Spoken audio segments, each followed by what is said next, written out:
Someday, someone's going to take a...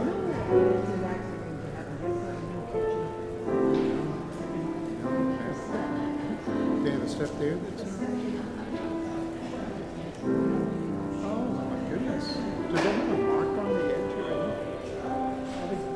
They don't have a marker on the edge like a yellow tape or something? It's covered.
Good morning, everybody.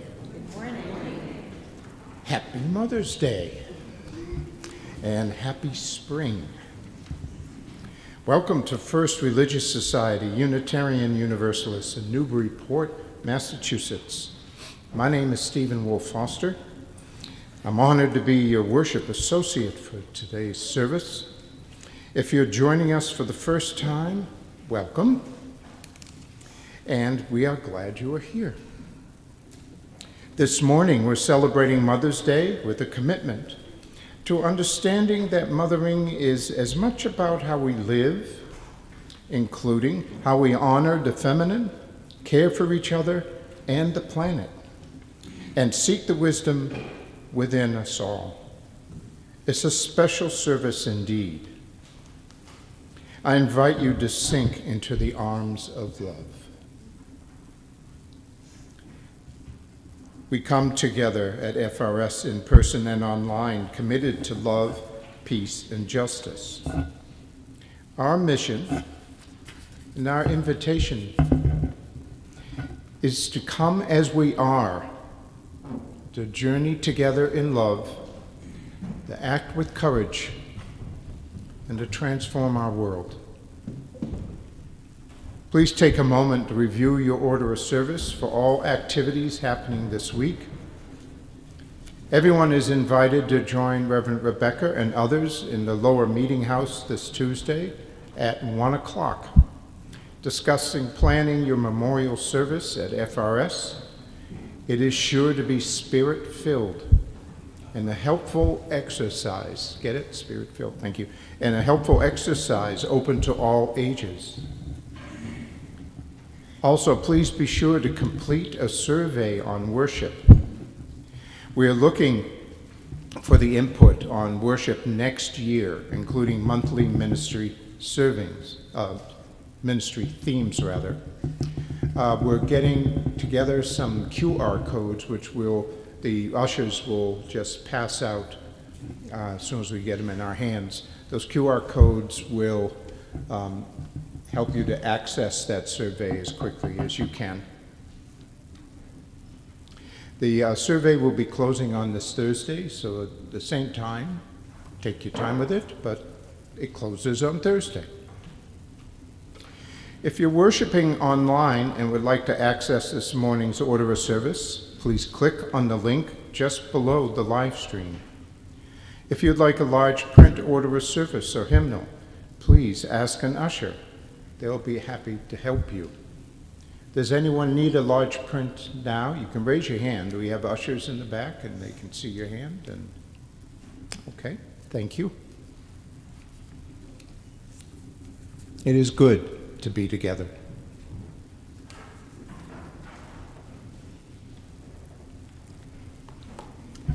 It is indeed good to be together.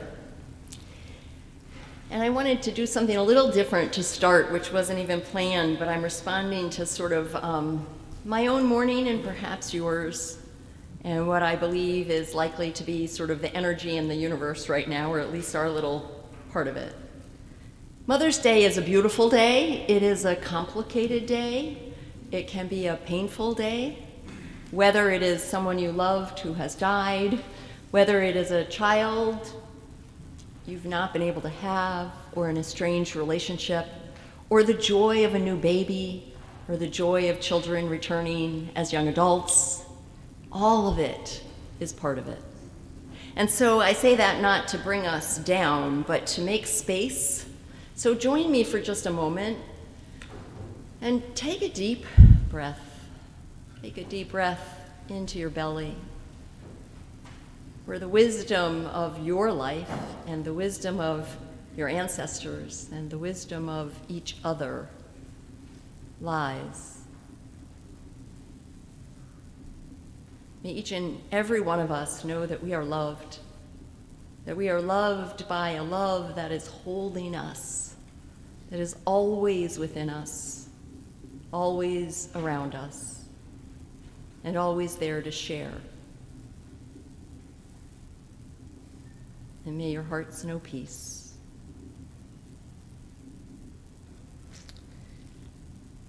Our call to worship this morning is from Shirley Shislam, the first Black woman elected to the United States Congress in 1968. And she said, "I want history to remember me not just as the first Black woman to be elected to Congress, not as the first Black woman to have made a bid for the presidency of the United States, but as a Black woman who lived in the 20th century and dared to be herself." You are gratefully and joyfully called to worship. Let's rise, embody your spirit, and join in singing our opening hymn. It's in the Teal Hymnal, 1069, Ancient Mother.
Please be seated.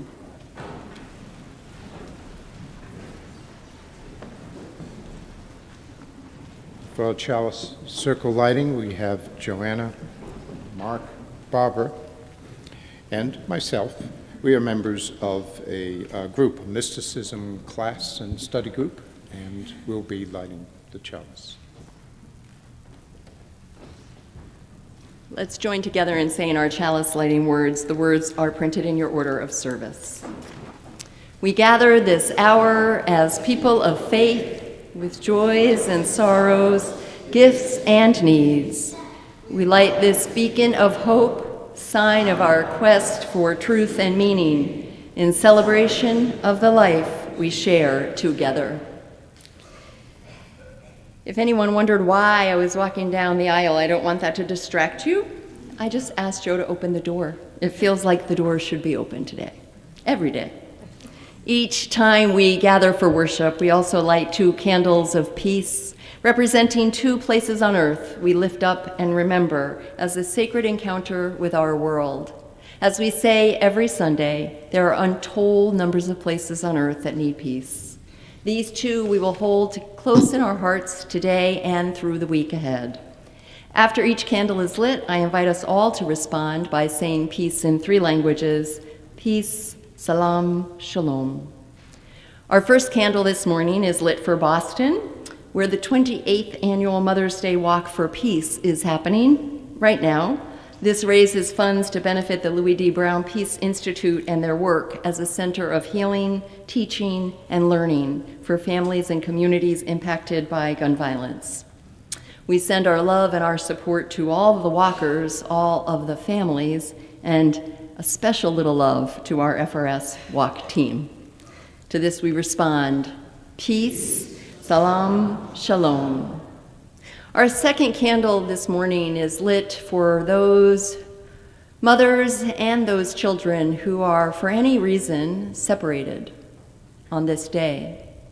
This does include jails, prisons, other places where mothers and children have needed to come apart, perhaps for a moment, perhaps for a long time. May all of those mothers and all of their children feel a touch of peace and comfort in their hearts. To this we respond, peace, salam, shalom. Let's rise, embody your spirit, and join together in our affirmation of faith, followed by the doxology. Again, the words are in your order of service.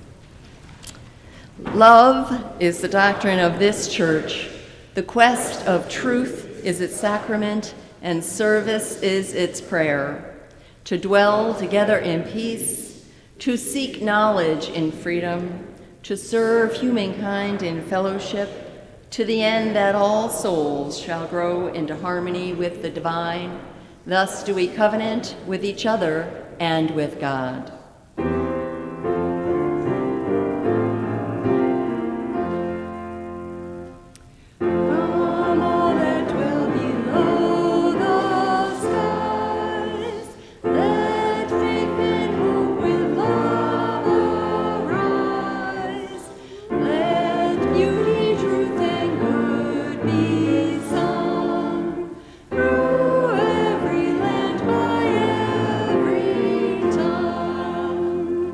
You may be seated.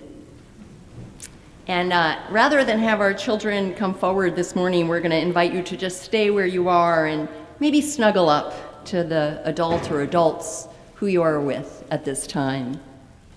Stephen Wolf and I are going to share a little bit about our understandings and thoughts for Mother's Day.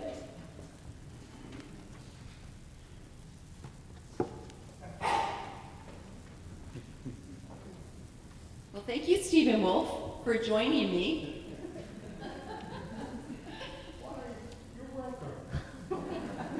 Did you know that Mother's Day was founded by a Unitarian woman?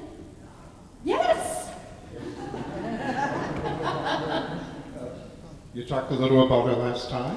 It was last year, and she's close. Yes, good memory. Julia Ward Howe was her name, and we did indeed talk about her last year. Actually, there was a play that was put on about her. She was a Unitarian, and she founded this day not for Hallmark cards, not even necessarily for presents and chocolate. She founded this day as a cry for peace. She founded this day as a way to remember and to honor all mothers, grandmothers, friends, aunts, neighbors, people who loved, at that time, men who had been killed in war. And it was her saying, no mother believes in war. So this is a day of peace. For me, Mother's Day is about mothers. However, I had a rather complicated relationship with my own mother. So I've come to understand that Mother's Day, and really every day, to be honest, is about mothering. And for me, mothering means things like nurturing, caring for, protecting. But as you'll hear later, those who mother well aren't just warm and fuzzy. Mothering also means standing up for people that you care for and who you see in need or set apart. Mothering is about encouraging. Mothering is about believing in who each and every person truly is and seeing that spark and fighting for that. And I don't say fighting often. So it really isn't just for mothers, as I understand it, and it's not just for women. It's something that all of us do, or are encouraged and invited to do. Again, how we care for other people, it's something every one of us needs to be cared for. So Stephen Wolf, I'm wondering if you can talk a little bit about what does Mother's Day mean to you? Sure, I'd be happy to. Mother's Day. I was born and I was brought up by an adoptive mother. The mother adopted me at age 3 months. My birth mother could not take care of me. She was too young. This is back in 1955 when the Catholic Charities Organization came in. And I learned quite a bit about the imperfection of mothering and fathering, for that matter, and in that I was alone as a child. I had no one really to talk with, and so I had a child's way of taking what was given, and including difficulties. It's taken quite a while for me to outgrow that, and to see and to recognize the memory, but also see it in other people now, that we can be imperfect in how we care for, and we can be imperfect in how we love, and we can be, well, we can just be human and imperfect. And we can still have it in us to do the best we can, And I am grateful that I can now say out loud, I'm grateful that my birth mother gave birth to me, and I'm grateful that my adopted mother took care of me. And I wish they had a supportive community that could help them, could see some things going on and could help them. And that's a way of loving too. Maybe mother, a loving community can love like a mother. Thank you, Stephen Wolf. I see you. Bye. And he is here. So we have a container of stuffed animals, a basket of stuffed animals. Some of you may recognize they're from my office. And I'm going to replenish them over the summer, and they're now yours to take, especially if you need a little extra love today. So I think Joanna is going to carry them down the aisle, and feel free to take one as she goes by or take it on your way out. Thank you. Take it and leave.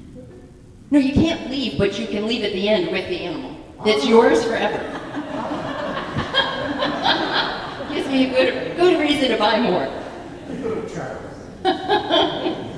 And now let us sing our children to Young Church with number 413, Go Now in Peace.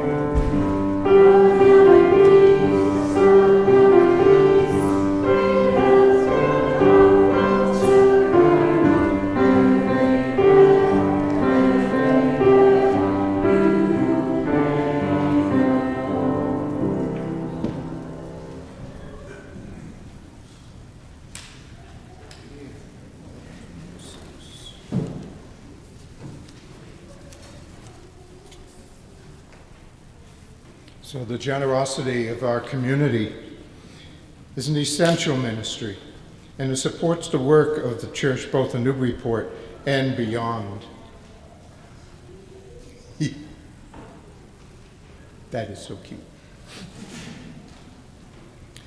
Each week, 50% of the Sunday offering not designated as a pledge goes to local community partner engaged in important efforts to transform our region.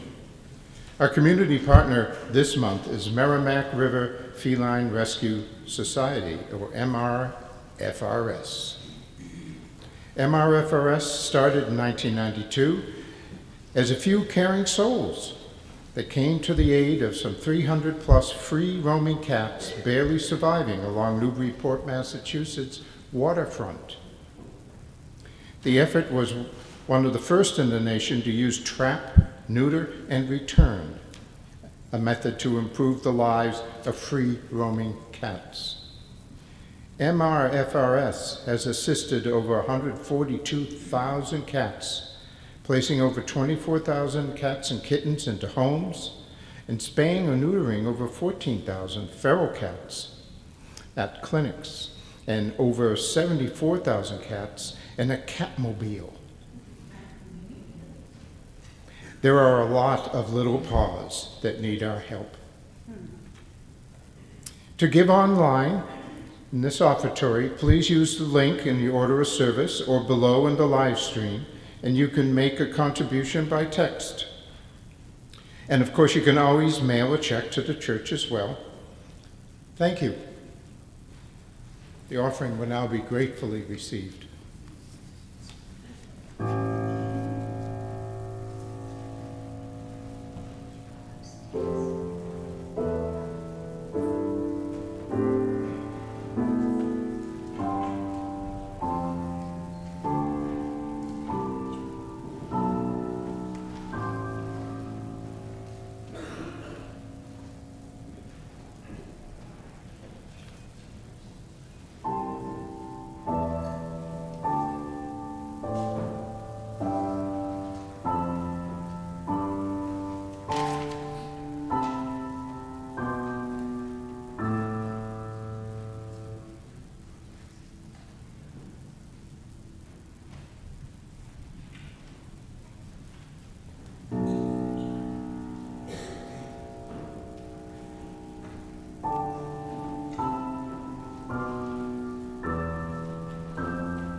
Each week, we pause to lift up the joys and the sorrows of our beloved faith community. This morning, Bettina Turner, our pastoral care associate, will light the candles as I share those that have been shared with us.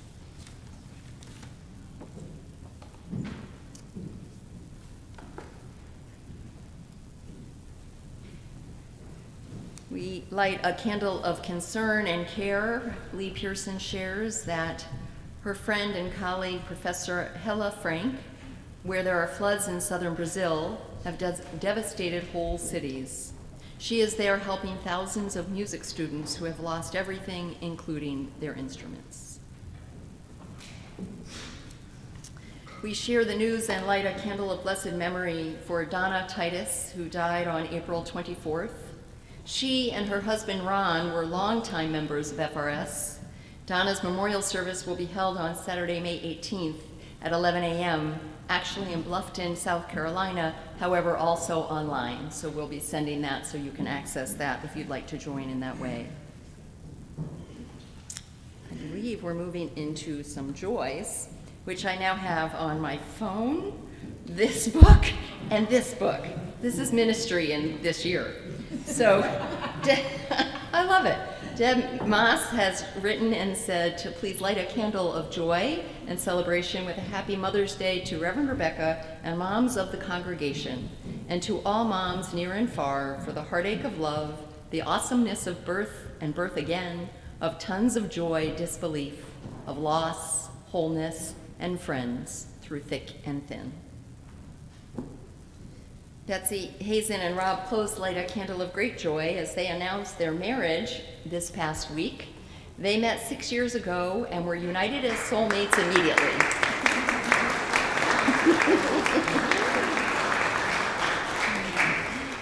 They're looking forward to the next 20 plus years of joy, commitment, and lots of exploration and fun. Deb Moss asks also that we light a candle of joy in celebration of her new granddaughter, Josephine Taylor Kennedy. Josephine was born on April 30th at 8:23 p.m., weighing 8 pounds, 3 ounces, and both mom and baby are healthy. Mary Vale asks that we light a candle also of celebration for her daughter, Ellie's graduation next weekend from Boston University School of Theology, when Ellie will be receiving her master's in divinity. Congratulations, Ellie. No small feat. Ellie is a social worker at Pine Street Inn in Boston and is working toward becoming a Unitarian Universalist minister. Ellie has just been offered a position as an intern at the Beth Israel Deaconess Chaplaincy Program as one of the things she needs to complete in order to have an internships and requirements for UU ministerial candidates. What a joy. And we light one final candle, as we do each Sunday, for all of the joys, all of the concerns, all of the worries, and all of the hopes that, although unspoken, are held in just as much love and care. Invite us now into a spirit of meditation and contemplation as we begin to move into the center of this service around the feminine, around the power of the feminine, in honor of Mother's Day and every day. And the feminine, my friends, isn't about, the feminine is in all of us, as is the masculine. So this was something I wrote a few years ago. You may remember it, but it's very fitting for today. So just take it in. Maybe you want to close your eyes or imagine people you know or look out the window. It's a little longer than normal. It's entitled, If God Were Female. If God were female, things might be different. It might be that as a mother, God wouldn't allow her children to be taken from loved ones in the dark of night, crossing a border to find safety. She would see to it that guns were locked away safely, if owned at all, and that teachers had the support they deserved to give children what they needed, including supplies, food, and teaching resources, regardless of their zip code. If God were a mother, she would insist that her children care for the earth and each other and all sentient beings. But she wouldn't just be warm and fuzzy. She would be very mad at some of what is happening right now. She would sit us down and say, get to know one another. Make amends for how you've hurt each other and yourself in the process, and get to know me too. She would whisper in our ears as we climbed on her lap to learn the lessons of indigenous peoples, elders, and wise sages. If God were female and a grandmother, she wouldn't accept sex trafficking, the school-to-prison pipeline, or gerrymandering. She would say in her grandmotherly voice, "Come now, stop this. It's no longer a little thing. Your ignorance, greed, and unwillingness to see the truth is killing millions of people." And the wisest of women, the great grandmother, would remind us that there is only one life guaranteed. That life is ours, right now, and that it's our choice what we do with it. All of this debate about God's gender is nonsense, of course, because God is female. More likely, God is not male or female, but both. Or perhaps God isn't a gender at all, but is instead energy. Perhaps God isn't a gender at all, but is instead energy. Maybe God is the name for everything, nature or reality. The feminine expression of God can be seen in the goddesses ranging from the fury of Kali to the expansiveness of Gaia and the compassion of Kuan Yin. Whatever we call her, it's about time we look at things differently, and in so doing, understand the world and ourselves anew. This new vision is one of equity, compassion, and radical love. It is a vision that is willing to let go of systems that no longer work and to create ones that do. It is a vision that rejects, well, that's how it is. And it is a vision that rejects, well, how that is, and refuses to allow children of any race to be hurt. It is a vision of a different world, one that great-grandmother would be proud of. Her time has come. Amen. We'll move now into hearing some of Hildegard of Bingen's beautiful music as sung by these beautiful choir members.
Wonderful. Thank you. And now we're reading. This is an antiphon of divine wisdom. It was composed by Hildegard of Bingen. It's translated by Barbara Newman. A couple of things. An antiphon is a very short prayer that is tradition in the tradition of Christian, well, the Christian tradition, the Catholic tradition. It is said before sacred words or sacred music, or after sacred words, sacred music. Sophia is a term that means wisdom. So when there's a praising of Sophia, it's the praising of divine wisdom. And the word quicken in the context of this antiphon, quicken means to bring, to enhance life force, to enhance feeling alive, to bring life to.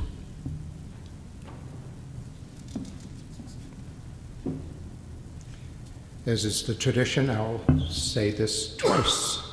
I will say this twice. Sophia, you of whirling wings, circling and encompassing, energy of God, you quicken the world in your clasp. One wing soars in heaven, one wing sweeps the earth, and a third flies all around us. Praise to Sophia. Let all the earth praise her.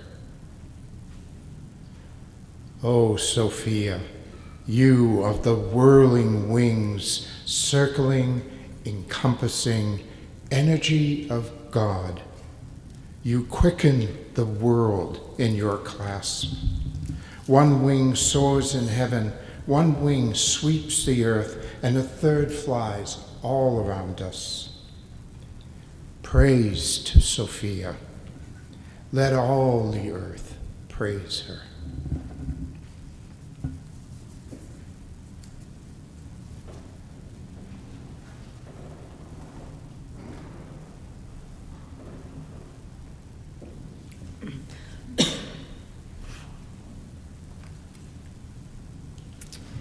Thank you, choir, for that beautiful music. Thank you, Stephen Wolf. I was sharing when they were doing their rehearsal, I got a sneak peek, and that it brought me right back to St. Scholastica, which is in Massachusetts. It's a Benedictine monastery. It's where the nuns are. And I had spent a week there when I was in seminary, so I don't know, it was about 12 years ago, and it was transformative. Everything was in Latin. And these, part of Benedictine spirituality, of course, is about work and music and the earth and radical hospitality. It is welcoming the stranger. And that is exactly how it felt for an entire week. My daughter actually said when I came home, I thought you were going on a retreat. Did you get a facial? I don't know. Maybe it was all the prayer or the music or the good hands in the dirt or all of the above.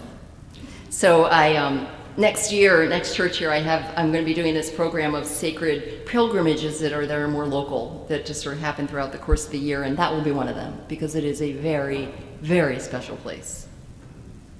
So just a little bit more preface before I jump right into this amazing woman. Last Sunday, I dedicated my sermon to Ray Wilson. Ray had won it at the auction.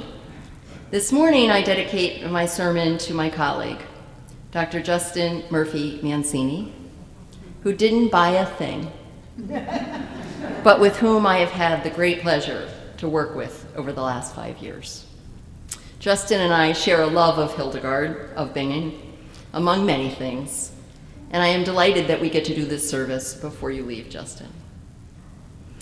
And I dedicate this service and sermon to women and the feminine in all of us everywhere, and to the people who love and respect that and them. So what do you call a person? This is not rhetorical, it's a genuine question. What do you call a person who understands how things work together across different disciplines? A person who is knowledgeable about a remarkable number of different subjects, including, for example, math, writing, music, poetry, public speaking, environmentalism, medicine. What do we call those people? Polymath, that's right. That's right. What did you say yesterday? A Renaissance person. It's a polymath. So polymaths are people who, as I just said, have significant knowledge in a vast number of subjects and who understand the interconnectedness of these disciplines, and I believe that's key. It isn't just about smarts or knowledge. It's about understanding how they work together, how they're interconnected, and how these potentially seemingly different disciplines actually are interconnected. Polymaths are deep thinkers. Often they are inventors, not surprisingly, and reformers. The word polymath stems in Greek from the word polymathos, which means having learned much. In Latin, it stems from the words homo universalis, meaning universal human. Hildegard of Bingen was a polymath. Two other examples of polymaths are Benjamin Franklin and Rabindranath Tagore. Though they're from different centuries, these three influenced similar topics. And though my sermon is about Hildegard, I think it will help us to think of perhaps others who you may know and know a little bit more about them. Rabindranath was a Bengali poet, a writer, a composer, a social reformer, and a painter, living during the later 19th century and early 20th century, so of our times. Benjamin Franklin was a printer, a publisher, an inventor, a poet, a writer, a diplomat, and this church has something to do with how he discovered electricity. More to come on that another day. He lived during the 18th century. Hildegard of Bingen lived in the 11th century. She was a polymath known for her wisdom of music, poetry, religion, herbs, medicine, environmentalism, and activism. And I use the word wisdom intentionally rather than knowledge, because most of what she knew came from her experience of things and inner knowing, what she called a connection to God, rather than book knowledge. Hildegard lived most of her life in Benedictine monasteries. She was deeply religious, however, she was a little radical and not necessarily what the church taught entirely. She experienced God in nature, and she had a lot to say about that. She also had visions, which I'll talk about a little later in the sermon. It's important to know and realize that Hildegard was known as a saint in her time while she was living, Saint Hildegard. However, she was canonized Doctor of the Church 900 years after her death in 2012 by Pope Benedict, in recognition of, quote, her holiness of life and the originality of her teachings. Pope John Paul called her light for her people and her time. Contemporary scholars and theologians recognize her as a light not only for the 11th century, but for the 21st century as well. And just in case your mind is a little like some of ours and you're wondering who are the other three female doctors of the church, because there are only 4 females, they are Saint Catherine of Siena, Saint Teresa of Avila, and Saint Teresa of Lisieux. Hildegard is best known today for her music.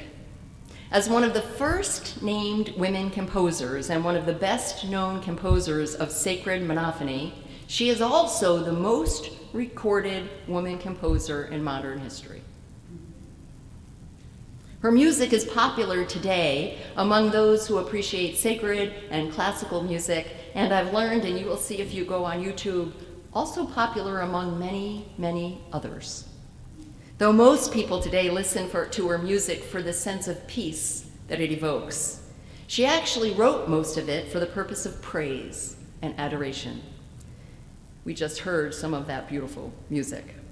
I do encourage you to listen to recordings of her music, as I said, easily found on YouTube. They're powerful in their simplicity and their grounding effect.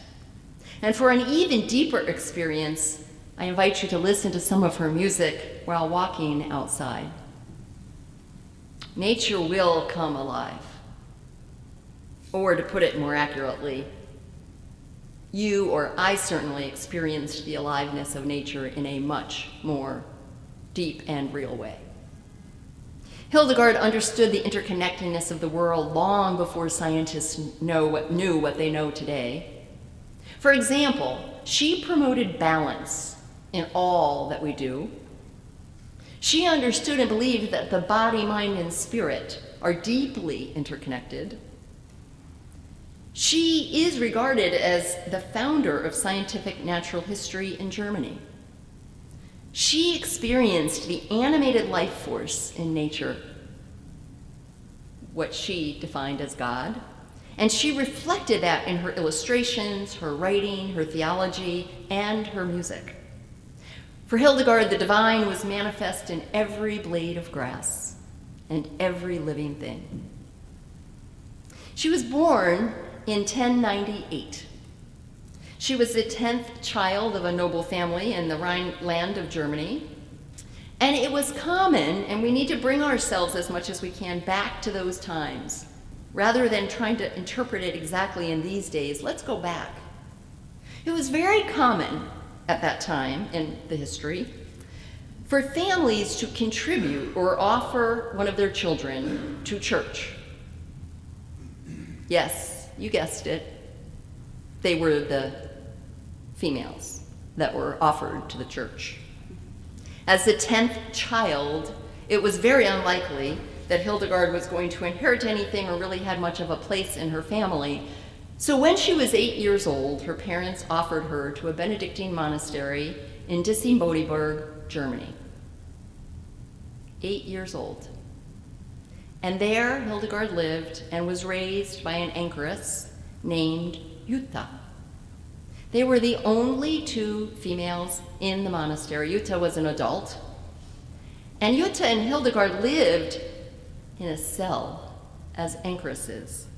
Jutta taught Hildegard how to read and write, how to care for sick using her herbs, and what to do when you had visions. Jutta died in 1136. Hildegard was 38 years old, and she became the magistra, or leader, of the monastery. But let's go back to the visions for a moment. Hildegard started having visions at the age of 3. And as I just said, like everything about her, this needs to be understood in the context of the times in which she lived.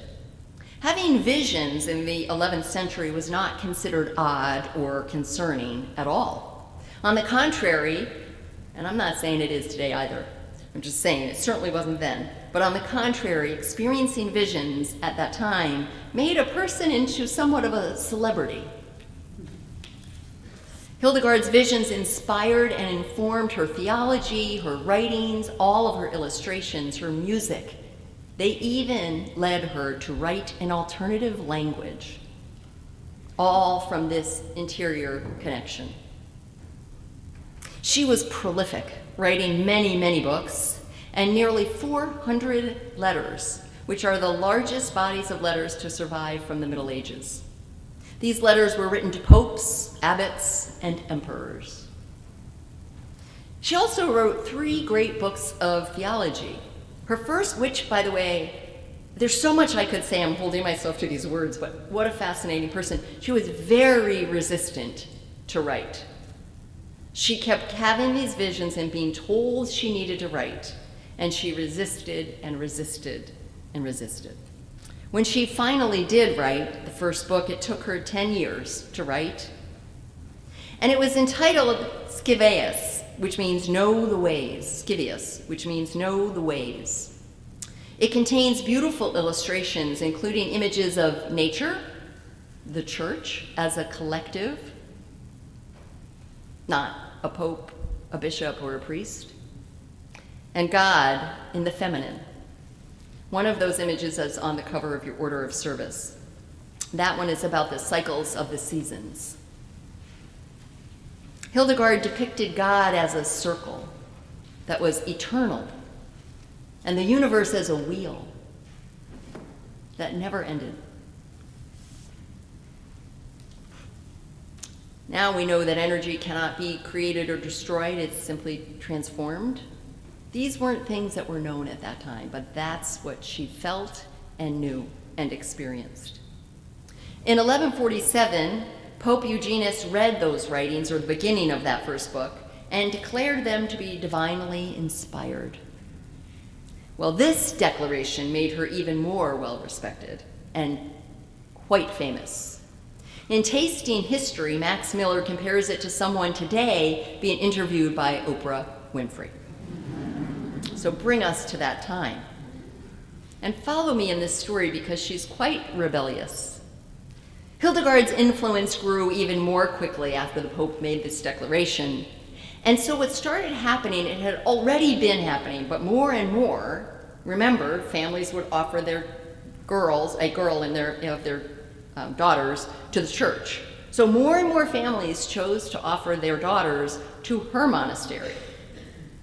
And of course, with those daughters came money, land, money, jewels, robust dowries. So now she had become the leader of the monastery, but in 1150, she and her sisters or fellow nuns left Disi-Bodenberg to found their own monastery in Rupertsberg. This isn't in, if you read this, it's not in here, but I'm going to tell you this quickly because it's pretty amazing. So she decided she needed to do this. And the person, I don't want to misuse his title, I don't remember his title, but the person in power did not like that, the person through the church, because he wanted the money from all these nuns to stay with his monastery. Now, the archbishop, above it all, really didn't care because it always went to the church regardless. So he's like, no, you go wherever you want, just stay connected to us. And when the leader of her particular monastery, where she had grown up with Jutta, declined her, told her she was forbidden to leave and move, exerted his power over her, she became paralyzed. She stopped having visions. She was very, very ill. Until finally the archbishop said to this other gentleman, you need to let her do her thing. She went to found her own monastery, and everything returned. Her visions, her writing, her music. That monastery, as I said, was in Rupertsberg, and then 15 years later, she founded another monastery in Ibingen, where eventually she died at the age of 81.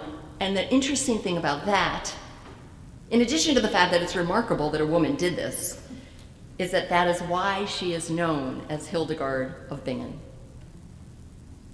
That last monastery, and then I'll stay on my script, that last monastery, her nuns and she were actually sort of, I don't know if they were formally excommunicated, but they were shunned by the church because she refused to allow a man not to be buried on their land. Somehow he didn't meet the requirements of the church and they didn't want him buried there, and she went against that and he was buried there. And so they shunned that monastery for a very, very long time. But she didn't give up. She held true to what she knew to be true. So let's go back to her journey, other than her monastery. So as I said, so these women were being given to the church and to these monasteries. And the thing that fascinates me, amongst many things about Hildegard, is that the church really respected her. Now, one could gloss over that and think, okay, they respected her, until you stop and say, whoa, wait. Why? Why did they let this woman preach? Why did they allow her to be empowered?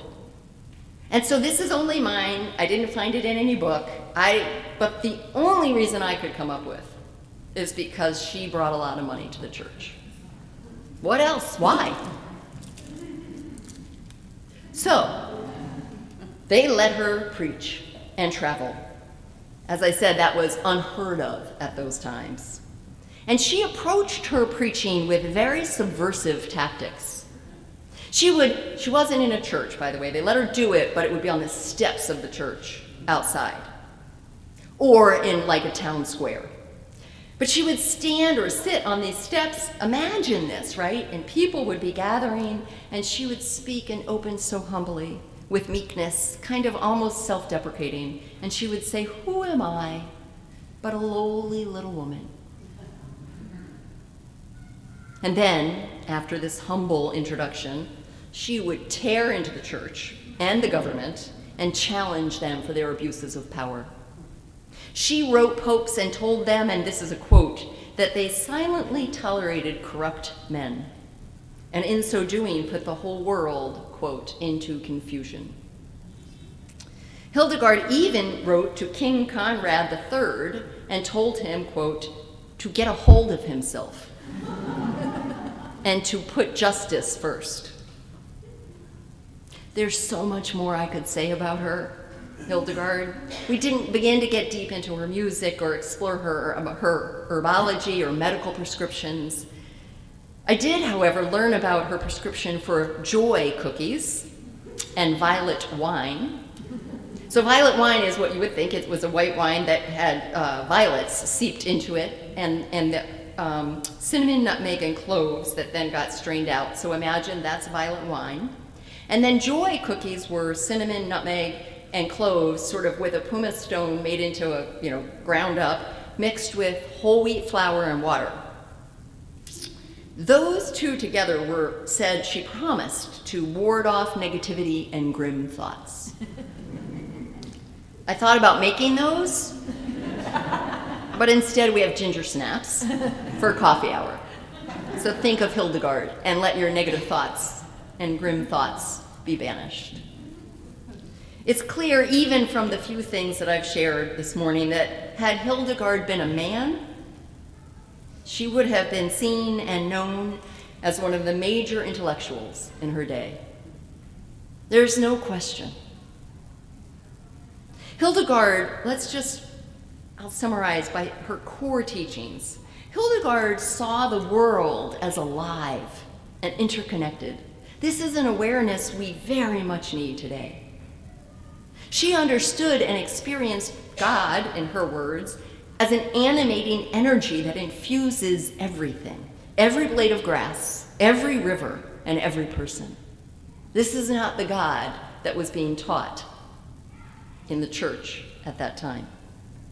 She had a holistic understanding of the world, and she trusted her intuition and employed her keen intellect. In her writings, she says over and over again that both are necessary. Lynn Holly Dosset writes, quote, Hildegard's cosmology conveys a sense of great mystery, an intertwining of all of creation from the visible to the invisible.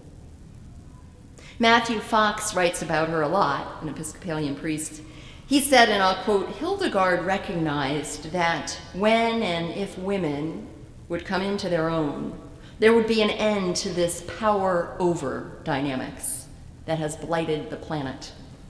And instead of the reigning powers of patriarchy, only the integration of a healthy, sacred masculine and a resurrected, divine feminine would save us from our destructive ways.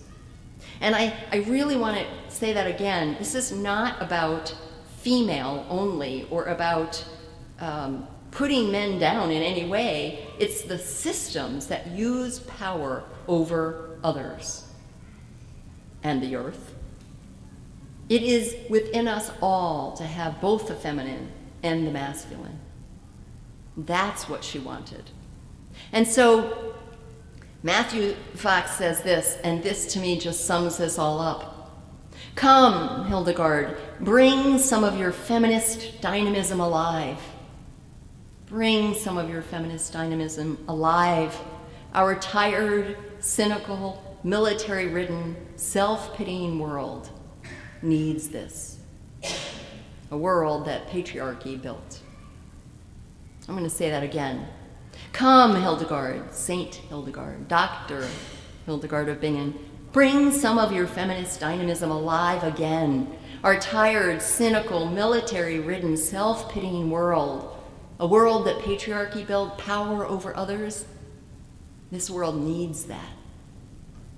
My friends, it is not the woman, Hildegard, that we long for. It is her teachings, that the world is alive and interconnected, that the holy is in everything, and that we heal by living in peace with all of creation. Hildegard challenged systems that allowed people to use power to hurt others. She called for a world built on reverence, balance, and mutual respect.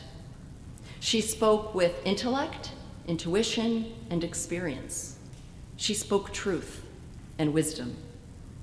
May we hear her call. Amen.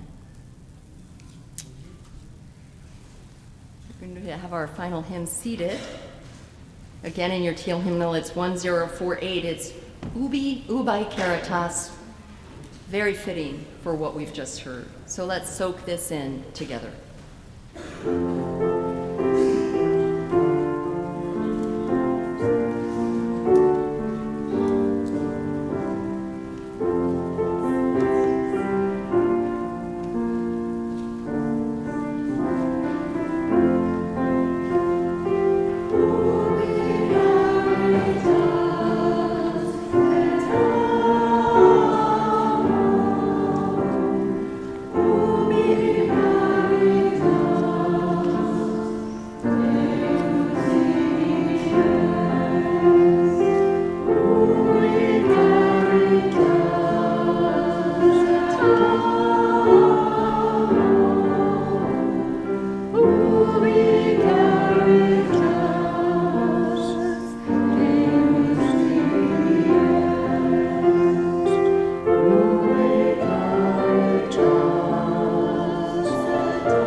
Where charity and love abound, God is there.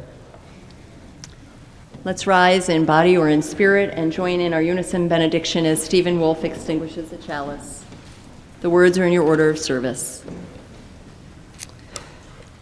May the love which overcomes all differences, which heals all wounds, which puts to flight all fears, which reconciles all who are separated, be in us and among us now and always. My friends, as we begin to depart, go lifted up. Go willing to be open to that deep, deep knowing within yourself. The knowing in your heart, in your mind, in your belly. Go out into the world and speak that truth. Live that truth. Act that truth. Let us be the ones that show others that honoring the interconnectedness of all of life, that honoring the divine in each and every blade of grass and each and every person, that mothering all, standing up for those who need it, speaking out against injustice, that is what the world calls for. Go in peace, my friends, and return again in great joy. Amen.